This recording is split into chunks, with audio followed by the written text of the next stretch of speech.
ఆహ్, చిరుకట్ట పార్కులో అది చాలా చెట్లు ఎక్కువ ఉండి కూర్చోడానికి ప్లేస్ ఉంటది గదా! కొంచెం పొదల మాదిరి ఉన్నాయి గదా! చూస్తే పొదల్లో నుంచి కొంచెం చిన్నగా అంట.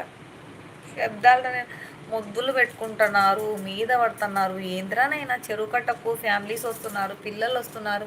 వాళ్ళ ముందర అంత అసభ్యకరంగా నిజంగా చెప్తున్నా ఛీ! ఛీ! అనిపిస్తుంది వాళ్ళని చూస్తుంటే. అందరి ముందర అమ్మాయిని ఎత్తుకోవడము. ఇదేమన్నా ఫారెన్ కల్చరా? మన ఇండియన్ కల్చర్‌లో ఉండి ఎందుకండి మరి ఇంత దరిద్రంగా తయారవుతున్నారు?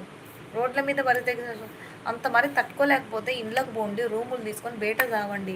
పార్కులలోకొచ్చి చిన్న పిల్లలు, ఫ్యామిలీస్ ఉన్న చోట ఎందుకంత గలీజ్ పనులన్నీ చేస్తున్నారు జనాలు నిజంగా.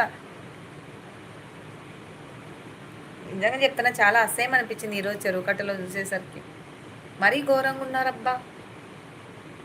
మరి తల్లిదండ్రులు చూడట్లేదు. ఏం చేసినా ఎవ్వరికీ తెలీదనుకుంటే ఏందది వీడియో తీసి అప్‌లోడ్ చేసినా బావుండు. సూపరుండు.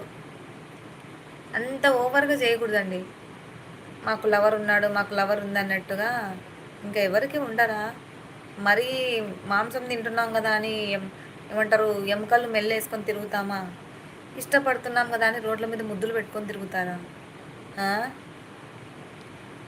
మరీ ఏందండి అసలు మా పిల్లలు చూస్తున్నారు. నా పిల్లలు, మా అక్క పిల్లలు అందరం కలిసి ఎళ్ళాము. పిల్లల ముందర హగ్ చేసుకుంటాడు, ముద్దు పెట్టుకుంటాడు, ఆ పిల్లని ఎత్తుకుంటాడు. అసలు ఏందది? మరీ అంత ఘోరంగా చూస్తున్నారు. హ్మ్. డీపీ గారు thank you for the membership. Cute బుజ్జి కన్నా థ్యాంక్ యూ. శారీలో లైవ్ చేయండి. చేస్తానండి శారీలో లైవు. అయిపోయిందబ్బా! అలానే అవుతారు.